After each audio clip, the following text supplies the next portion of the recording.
Bismillah, alhamdulillah, wassalatu wassalamu ala rasulillah. Patepang di dinten ieu dinten Salasa kaping 17 Maret 2002 masih dina suratul Anbiya ayat ke-40 genepna. A'udzubillahi minasyaitonir rajim. Bismillahirrahmanirrahim. Wala immasathum wala in jeung lamun masathum ditimpakeun hum ka itu jama-jama musyrik, jama-jama kafir, nafhatun nyaeta hembusan saeutik teu seueur hembusan. Naon hembusan min adabir rabbika tina azab Allah rabbika pangeran anjeun. Lamun ditimpakeun ka umat musyrik, umat kafir, azab saeutik nyaeta sahembus, sanafhatun layakuluna tangtuna maranehanana nyarita. Ya wailana, aduh cilaka abdi sadayana. Inna sanyana ari abdi sadayana ieu kunna bukti abdi sadayana dolimina kalebet jama-jama dolim. Amun ditimpakeun musibah mah sok sadar yen maena teh dolim.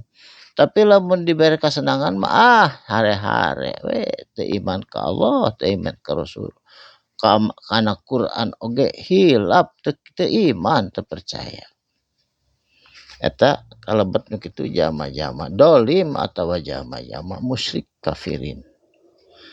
Saterasna wanadza'u jeung bakal nyimpen atau meletakkan Allah menaruh naon mawazina kana pirang-pirang timbangan al-qisto anu adil eta timbangan teh. Iraha disimpenna diletakkanana eta timbangan teh pirang-pirang timbangan disimpen ku Allah li yaumil kiamati dina poe kiamat. Fala tudlamun nafsun jeung moal mangka moal tudlamun didoliman atawa dikurangan saeutik oge tina pahala anu bakal dipasihkeun atawa tina dosa anu tos diperbuat nafsun tiap-tiap jiwa syai'an saeutik ogenan moal dikirangan.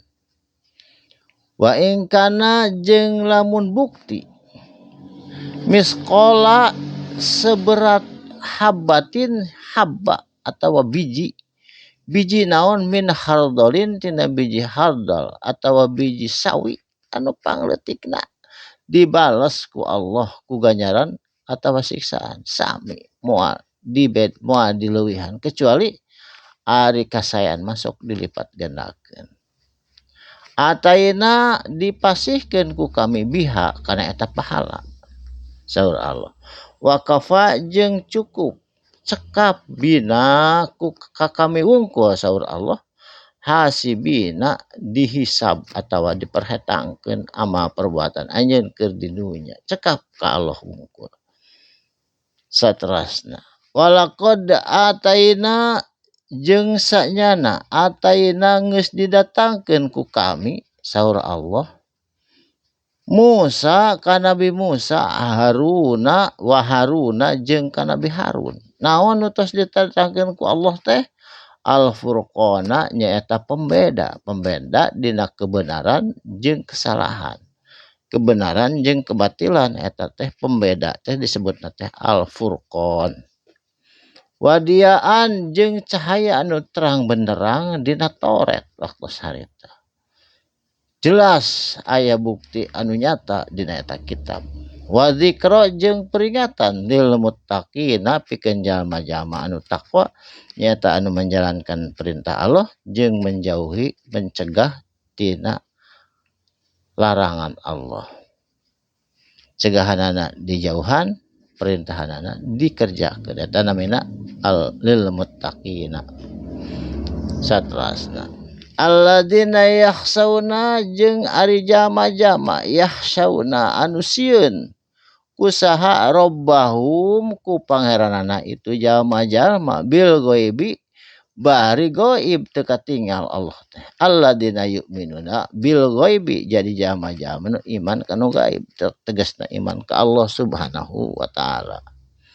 Wahum jeung itu jalma-jalma minas saati dina poe kiamah musfiquna marahanana berhati-hati bari sieun da yaumil kiamah mah sadayana oge sieun jeung berhati-hati musfiqun ari ayeuna mah santai we da nyaeta adab teu acan aya kiamah masih keneh teu acan karandapan jadi santai we padahal mah lamun tos dongkap mah sadayana oge sibuk lalumpatan yauma yafiru min akhi min abi saterusna wa hadza jeung ari ieu zikru eta Al-Qur'an nyaeta peringatan mubarakun anu pinuh ku barokah ieu Al-Qur'an teh macana ngupingkeunana ningali ayatna ge eta teh barokah nyaeta diganjar ku Allah Subhanahu wa taala wa anzalnahu jeung diturunkan hu ieu Al-Qur'an dina bulan Ramadan afa antum nah ari anjeun kabeh jalma-jalma musyrik jalma-jalma kafir lahu kana Qur'an